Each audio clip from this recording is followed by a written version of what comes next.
Hi friends, welcome to my channel. నువ్వు లేక నేనేలను part 9. Please watch and subscribe my channel. Thank you. ఈ స్టోరీతో 1000 సబ్స్క్రైబర్స్ రావాలి ఫ్రెండ్స్. అది మీ వల్లే అవుతుంది. Thank you once again. మహా, ఏం మాట్లాడుతున్నావో అర్థమవుతుందా? నేనెవరో తెలీదా నీకు అని తన బిహేవియర్కి అయోమయంగా అడుగుతాడు అయాన్స్. జస్ట్ 5 నిమిషాల బ్యాక్ తన కోసం ఆరాటపడి ప్రేమను చూపించిన తను ఇప్పుడు తను ఎవరో తెలియనట్లు మాట్లాడుతూ ఉంటే చాలా బాధేస్తుంది అయాన్స్కి. హే, ఎవరు నువ్వు? నీ పేరేంటి? నేను నీకు ఎలా తెలుసు అని అంటుంది. నేను నీ భర్తని మహా. నువ్వెందుకు ఇలా మాట్లాడుతున్నావు? నాకు అసలు పెళ్ళే కాలేదు. మరి భర్త ఎలా వస్తాడు చెప్పండి. అసలు మీరెవరు చెప్పండి అంటున్న మహా మాటలకి అయాన్స్ ఆ మాటలు విని చాలా బాధపడి బయటికి వెళ్ళిపోతాడు. అయాన్స్ హహహ అని తను నవ్వుతున్న సౌండ్ విని ఆగిపోతాడు ఒక్కసారి. అయాన్స్ గారు భయపడ్డారా? అసలు నా ప్రియమైన భర్తని నేను ఎలా మర్చిపోతాననుకుంటున్నారు అని అడుగుతున్న మహా మాటలకి కోపంగా ఒక్కసారి తన దగ్గరికి వస్తాడు. అసలు ఏమనుకుంటున్నావు నువ్వు? ఏ టైంలో ఎలా మాట్లాడాలో నీకు తెలీదా? ఎంత భయపడి చచ్చానో తెలుసా? నువ్వు నేనెవరో తెలియనట్లు మాట్లాడుతుంటే జోక్ చేయడానికి ఇదే సరైన సమయమా? అసలు నువ్వు ఏం మాట్లాడుతున్నావో కూడా నాకు అర్థం కావటం లేదని ఒక్కసారి షాక్ అయ్యానని చెప్తాడు. నీ జోక్స్కి ఇది సరైన సమయమేనా? వేళాపాలా లేదా అని కోపంగా మాట్లాడుతూ ఉన్న అయాన్స్ చూసి, సారీ అయాన్స్ గారు, ఏదో సరదాగా చేశాను అంటూ క్యూట్గా ఫేస్ పెట్టి చెబుతున్న మహా మొహం చూసి ఒక్కసారి కూల్ అయిపోతాడు అయాన్స్. ఇంకెప్పుడు ఇలా చెయ్యొద్దు మహా, ప్లీజ్. నీ విషయంలో నేను ఏది జోక్గా తీసుకోలేకపోతున్నాను. సిచ్యువేషన్ అసలే బాగోలేదు అని ఒక్కసారి అయాన్స్ తన మనసులో బాధ చెప్తాడు. అసలు నువ్వు ఎందుకు అడ్డం వచ్చావు? చూడు నీకు ఎంత గాయం అయ్యిందో అని బాధపడుతున్న అయాన్స్ని చూసి, ఇదేం పెద్ద గాయం కాదులేండి, తొందరగా తగ్గిపోతుంది అని ఊరటగా మాటలు చెబుతూ ఉంటుంది మహా. మీరు ఏం టెన్షన్ పడొద్దు, ఇదేమీ అంత ప్రమాదమైనది కాదు అని చెబుతుంది. మహాకి స్పృహ రావటం చూసి వెళ్ళి డాక్టర్కి చెబుతుంది నర్సు. దాంతో డాక్టర్ మహా దగ్గరికి వస్తాడు. ఎలా భరిస్తున్నావమ్మా ఇతన్ని? కొంచెం సేపు నువ్వు కళ్ళు తెరవకపోయేసరికి ఎందుకు కళ్ళు తెరవట్లేదో చూడండి డాక్టర్ అని నా ప్రాణం తీసేశాడు అనుకో అని చెబుతున్న డాక్టర్ మాటలకి ఒక్కసారి డాక్టర్ మాటలు విని అయాన్స్కి తను ఎంత ప్రేమో తెలుస్తుంది. ఇంకా ఎక్కువ హ్యాపీగా అనిపిస్తుంది మహాకి తన మీద ఇంత ప్రేమ చూపిస్తున్నందుకు. ఒక వారం రోజులు ఎటూ కదలకుండా జాగ్రత్తగా ఉండండమ్మా, ట్యాబ్లెట్లు రాసిస్తాడు డాక్టర్ గారు. సరే అని చెప్పి డాక్టర్ వెళ్ళిన తర్వాత అయాన్స్నే చూస్తూ ఉంటుంది మహా. ఏంటి నన్ను అలాగే చూస్తున్నావు అని అడుగుతాడు అయాన్స్. కింద పడిపోయినందుకు అంత కంగారు పడాల్సిన అవసరం ఏముంది? పైగా డాక్టర్ని కూడా అంత కంగారు పెట్టాలా? పాపం కదూ. ఏమో, నిన్ను అలా కింద పడిపోయి ఉండటం చూసి నా గుండె ఒక్క క్షణం ఆగిపోయి మళ్ళీ కొట్టుకుంది తెలుసా అని అంటాడు అయాన్స్. అవునా? అవును. అయినా నువ్వు ఎలా కింద పడిపోయావు? అదా, వాష్రూమ్కి వెళ్దామని ఒక్కసారి లేచాను, కళ్ళు తిరిగి ఒక్కసారి కింద పడిపోయాను అని చెబుతుంది మహా.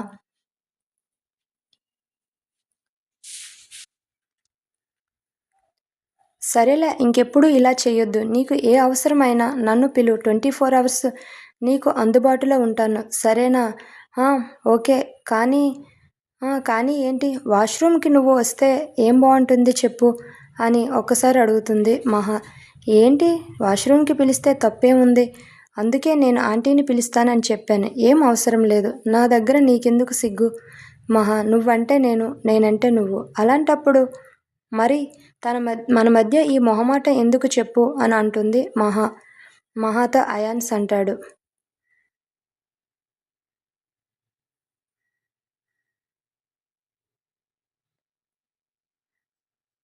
నీకు ఏ అవసరమైనా నన్ను పిలు, సరేనా? అవును, అడగడం మర్చిపోయాను. నేను అక్కడ ఉన్నానని నీకు ఎలా తెలిసింది? అసలు నీ మీద అటాక్ చేసింది ఎవరో తెలుసా? ఒక రౌడీ చేసింది అని అంటుంది. రౌడీనే, కానీ చేపించింది మాత్రం టీనా అని చెప్తాడు. వాట్, టీనానా? కానీ ఎందుకు అలా చేయించింది అని మహా అడుగుతుంది అయాన్స్కి. అసలు తనకి నేనేం చేశాను ఇలా కక్ష సాధిస్తుంది నా మీద అని బాధపడుతుంది మహా. తనని కాదని నిన్ను పెళ్లి చేసుకున్నాను కదా, ఆ కోపంతో నిన్ను చంపాలని చూస్తుంది టీనా. అందుకే నీ మీద కోపంతో ఇలా చేసింది.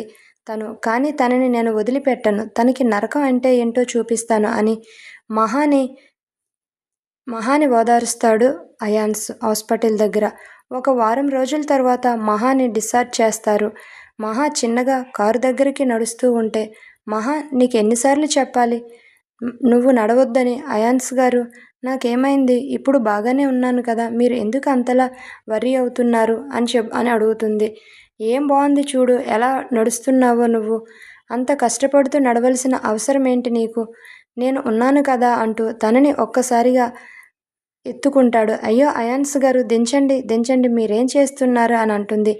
ఏంటి మీరు చేస్తున్న పని? నన్ను కిందకి దించండి అని అంటుంది. అందరూ చూడు ఎలా చూస్తున్నారో మన వైపు అని ఒక్కసారి చూసుకొని, నేనేం పరాయి వాళ్ళని ఎవరిని ఎత్తుకోలేదు కదా, నా భార్యనే నేను ఎత్తుకున్నాను, తప్పేంటి చెప్పు, నువ్వెందుకు అలా ఫీల్ అవుతున్నావు అని అడుగుతాడు. కారు దగ్గరికి తీసుకొని వచ్చి కారులో కూర్చోబెడతాడు. వారం రోజుల తర్వాత ఇద్దరు హాస్పిటల్ నుండి ఇంటి మొహం చూస్తూ ఉంటారు. హాస్పిటల్ నుండి బయటకు వచ్చి ఇంటి మొహం చూస్తూ ఉంటారు. అయాన్స్ కూడా మహాని వదిలి ఇంటికి రావటం ఇష్టం లేక తనకి కావలసినవి ఆంటీకి చెప్పి డ్రైవర్తో హాస్పిటల్కి తెప్పించుకునేవాడు. తన దగ్గరే ఈ వారం రోజులుంటూ తనకి దగ్గరగా ఉండేవాడు. అబ్బా, వారం రోజుల తర్వాత మన ఇంటిని చూస్తుంటే ప్రాణం లేచొచ్చినట్లు ఉంది తెలుసా. ఆ హాస్పిటల్లో ఆ మందుల మధ్య అస్సలు ఉండాలనిపించలేదు అంటున్న అయాన్స్ని మహా అంత ఇబ్బంది పడి ఎందుకు ఉండాలి అని నవ్వుకుంటుంది. మహా అంత ఇష్టం లేని వాళ్ళు ఇంటికి రావచ్చు కదా అని అడుగుతుంది. నా ప్రాణం అక్కడ ఉంటే ఇక్కడ నాకేం పని చెప్పు, ఇలాంటివి బాగా చెప్పి నన్ను ఐస్ చేస్తారు అంటూ మాట్లాడుకుంటున్న వీళ్ళకి ఎవరో మూలుగుతున్నట్టు వాళ్ళ రూమ్లో ఉన్నట్టు సౌండ్ వినిపిస్తూ ఉంటాయి. అయాన్స్ గారు మీరు విన్నారా? మన రూమ్లో ఎవరో ఉన్నట్లు అనిపిస్తుంది. ఇంకెవరు? ఆ టీనానే అని వెళ్ళి టీనాని తీసుకొని వస్తాడు అయాన్స్. బ్లడ్ లాస్ అవ్వటం, అలాగే ఫుడ్ కూడా సరిగ్గా తీసుకోకపోవటం వల్ల నీరసంగా ఉన్న ఆ అమ్మాయి ఎప్పుడు చచ్చిపోతుందా అనేటట్టు ఉంటుంది టీనా.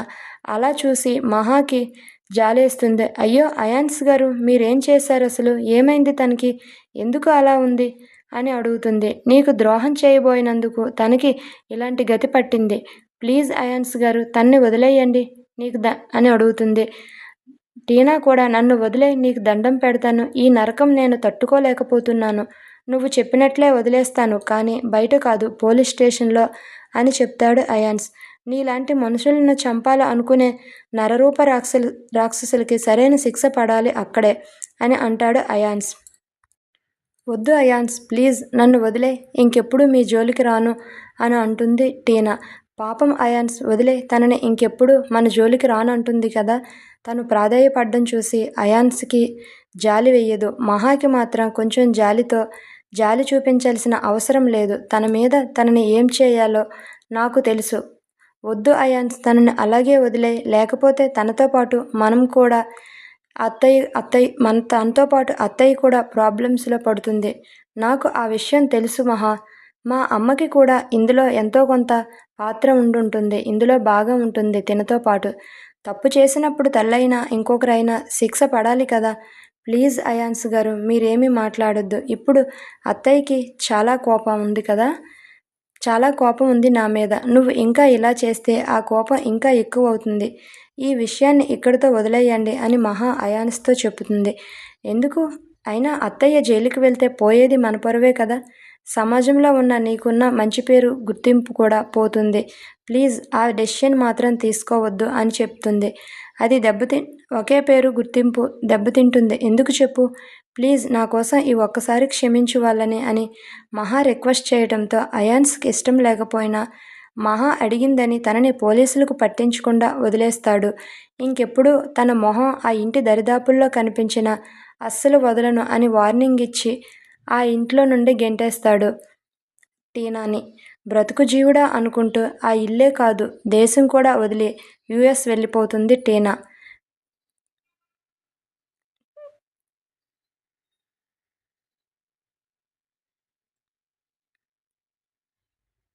అయాన్స్ గారు అని అయాన్స్ని లేపుతూ ఉంటుంది మహా. అబ్బా ఏంటి మహా, ఏంటి అంటారేంటి? టైం ఎంత అయిందో తెలుసా? 8 అవుతుంది. ఇంకో 1 అవర్లో ఆగితే 9 కూడా అవుతుంది. అయితే ఏంటి చెప్పు మహా అని ఎటకారంగా అడుగుతాడు. నన్ను ఇంకొంచెం సేపు పడుకోనివ్వు అనుకుని మళ్ళీ బెడ్షీట్ కప్పుకొని పడుకుంటాడు అయాన్స్. అయాన్స్ మీరేం చేస్తున్నారు? 8 దాటి 9 అవుతుంది. ఆఫీస్కి కూడా టైం అవుతుంది. అబ్బా అయాన్స్ గారు లేవండి, ఆఫీస్కి టైం అవుతుంది, ఆఫీస్కి వెళ్ళాలా మీరు అని అడుగుతుంది. నీకు పూర్తిగా క్యూర్ అయ్యే వరకు నో ఆఫీస్ మహా. నాకేమైంది? నాకిప్పుడు బాగానే ఉంది కదా. మీరు ఆఫీస్కి వెళ్ళక ఇప్పటికే 10 days అవుతుంది. ఇంకా మీరు ఇంకా ఇలా ఇంట్లోనే ఉంటే మరి తర్వాత అసలు ఆఫీస్ వైపే వెళ్ళవసరం లేదు. అదేంటి అలా అంటావంటే, మరి ఇన్ని రోజులు సెలవు పెడితే ఎవరు నెక్స్ట్ తీసుకుంటారని అంటుంది. అదేంటి మహా అలా అంటావు? మరి లేకపోతే నాకు హెల్త్ బాగోలేదని మీరు ఆఫీస్కి వెళ్ళకుండా ఇన్ని రోజులు వెళ్ళకపోతే ఏమీ పట్టించుకోకుండా ఇలాగే ఉంటే జరిగేది అదే కదా అంటుంది. అందుకే చెబుతున్నాను. మరి నీ హెల్త్? నాకేమైంది? బాగున్నాను నేను. కావాలంటే చూడండి, ఇప్పుడు నడవగలుగుతున్నాను కూడా. అలాగే నాకు ఏదైనా అవసరమైతే ఇంట్లో ఆంటీ కూడా ఉంది కదా చూసుకోవడానికి. మీరేమీ కంగారు పడాల్సిన అవసరం లేదు అయాన్స్ గారు. మీరు ముందు ఆఫీస్కి రెడీ అవ్వండి అని చెబుతుంది. అయితే ఆఫీస్కి వెళ్ళక తప్పదు అంటావా? సర్లే వెళ్తాను అని రెడీ అవ్వడానికి వెళ్తాడు. రెడీ అయి కిందికి రాగానే రండి రండి బాబు టిఫిన్ వడ్డిస్తాను అని అంటుంది. మీకు ఎందుకు మహా వడ్డించడం? ఆంటీ ఉన్నారు కదా. ఆంటీ మార్నింగ్ కూరగాయలకి వెళ్ళింది. నేనే ఇక్కడ ఇంట్లో మీకు వడ్డించాలి. అవునా? మరి ఈ టిఫిన్ ఎవరు చేశారు అని అడుగుతాడు అయాన్స్.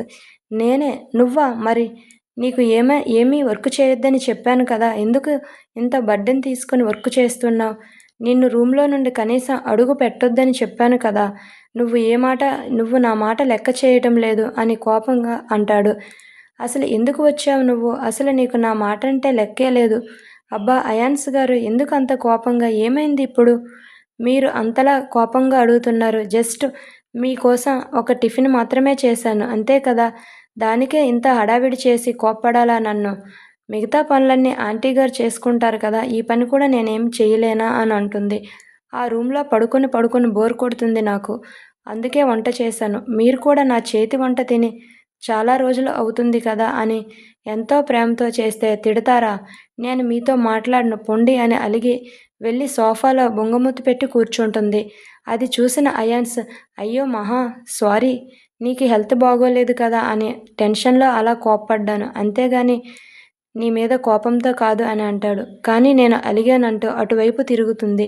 ప్లీజ్ మహా, మహా అంటున్నా వినదు. ఏంటి మహా, నువ్వు ఇంత చిన్న విషయానికి నిన్ను ఎలా కూల్ చేయాలో నాకు తెలుసు అని ఒక్కసారి అయాన్స్ తన వైపుకు తిప్పుకొని హగ్ చేసుకుని ముద్దు పెడతాడు.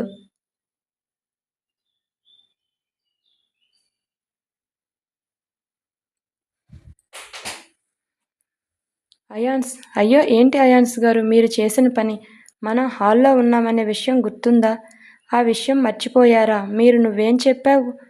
నువ్వే చెప్పావు కదా ఎవరు ఇంట్లో లేరని, అందుకే అంటూ కన్ను కొడతాడు అయాన్స్. ఇలా చేశానని. ఛీ, అసలు నీకు సిగ్గే లేదు. నీకు సిగ్గుపడుతూ కూర్చుంటే సృష్టి ముందుకి కదలదు బంగారం అని కొంటిగా సమాధానం చెప్తాడు.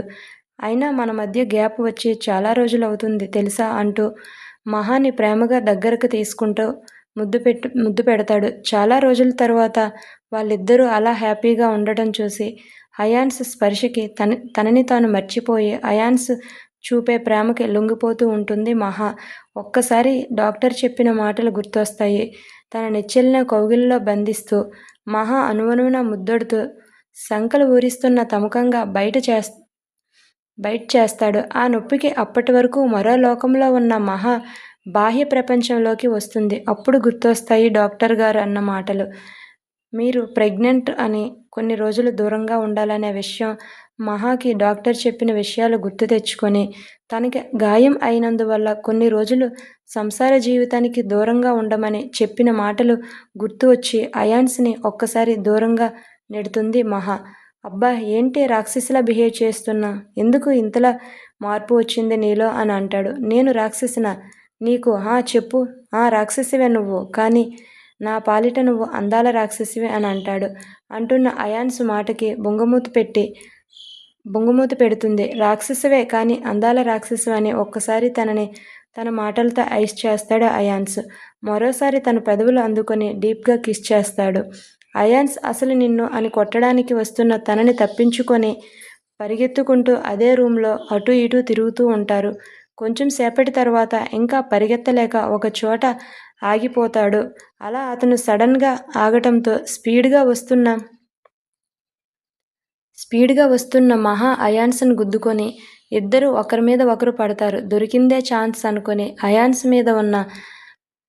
మీద ఉన్న మహా అతన్ని బాగా కొడుతుంది. హే మహా, వద్దు వద్దు అంటూ మహాతో స్వీట్గా దెబ్బలు తింటూ ఉంటాడు కావాలని. కొంచెం సేపటి తర్వాత మహా కూడా అలసిపోయి ఆగిపోతుంది. ఇద్దరు ఒకరిని ఒకరు చూసుకొని ఆగిపోయి అమ్మయ్య అన్నట్టు ఒక్కసారి ఇద్దరు కూర్చొని, ఎన్ని రోజులవుతుంది ఇంతలా నవ్వి ఇంత హ్యాపీగా ఉండి కదా మనం ఇలా సంతోషంగా గడిపి అని అంటాడు. అవును, చాలా రోజులు అవుతుంది. మనం ఎప్పుడు ఇలానే ఉండాలి అని, సంతోషంగా ఉండాలి అయాన్స్ అని మహా అయాన్స్తో అంటుంది. తప్పకుండా ఉంటాం మహా, ఇంకా దుష్టశక్తులేవి మనల్ని వేరు చేయలేవు అని చెప్తాడు. మనకు ఉన్న ఒకే ఒక అడ్డు టీనా వెళ్ళిపోయింది కదా అని ఆ ఉద్దేశంతో చెప్తాడు. కానీ తన తల్లి రూపంలో ఒక దుష్టశక్తి వాళ్ళని వేరు చేస్తుందని తెలియక సంతోషపడుతూ ఉంటారు వాళ్ళిద్దరూ. వాళ్ళు ఇంతకన్నా సంతోషకరమైన సమయం ఇంకొకటి లేదు.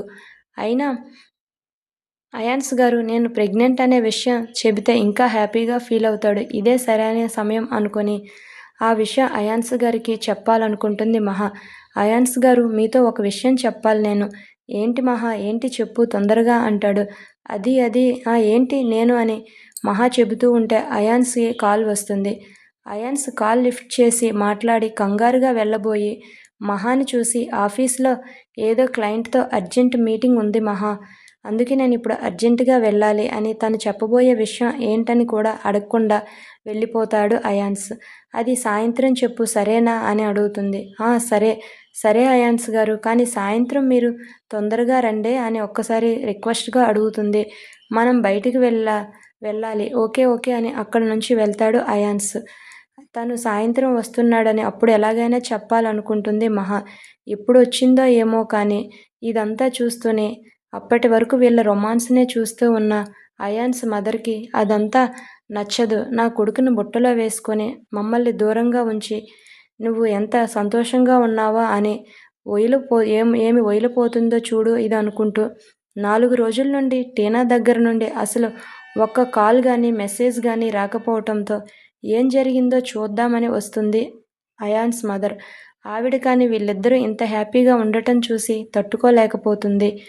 ఒక అనామకురాలు నా ఇంటికి కోడలుగా వచ్చి ఈ ఇంటి సామ్రాజ్యాన్ని అంతటినీ అప్పనంగా ఇంత ఆస్తిని అనుభవిస్తుంది. అదే నా కొడుకు నేను చెప్పిన వాళ్ళని చేసుకుంటే ఎంతోమంది కోట్లలో కట్నం ఇద్దురు మా వాడికి అనుకుంటూ కోపంగా అయాన్స్ వెళ్ళిన తరువాత తన పని చెప్పాలనుకుంటుంది తన మనసులో.